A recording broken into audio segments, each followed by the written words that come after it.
ගෞරවනීය ආරාධනා අමුත්තනි.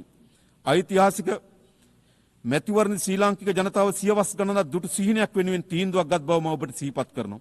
එයින් බිහි ව්‍යවස්ථාදායක විවිධත්වයකින් සහ විචිත්‍රත්වයකින් යුක්ත වුණා. එක් අතකින් රටේ සමස්ත ජනතාව ආණ්ඩුව පිළිබඳ දැවැන්ත විශ්වාසයක් තිබුවා. තව අතකින් දුස්්‍යාබාධ පාර්ලිමේන්තු මන්ත්‍රීවරු ඇතුළු කාන්තා සහ සෙසු ජාතීන්ගේ නියෝජන ඓතිහාසික ලියාමක් නිර්මාණය කළා. පාර්ලිමේන්තුව තුළ පෙන්눔 කරන මෙම විවිධත්වය ශ්‍රී ලංකාවේ පාලන තන්ත්‍රය තුළ ජනමාර්ගික විවිධත්වය සහතික කරනවා වගේම සියලු පුරවැසියන්ට සමාන අයිතිවාසිකම් සහ අවස්ථාවන් ලබා දීම සඳහා අප තුළ ඇති කැපවීම නැවත බලගන්නු ලබනවා. ඒ වගේම මහජන නියෝජනයන් යනු මහජනතාව වෙනුවෙන් සේවය කරන්නන් මිස අනිසි වරප්‍රසාද ලබන්නන් නොවන බව අපි ආදර්ශයක් ලබා දී තිබෙනවා. ජනතා නියෝජිතයන්ගේ වගකීම් විය යුත්තේ රට හා ජනතාව සංවර්ධනය කිරීම මිස පෞද්ගලිකව තමන් සංවර්ධනය වීම නොවන බව අප විශ්වාස කරනවා.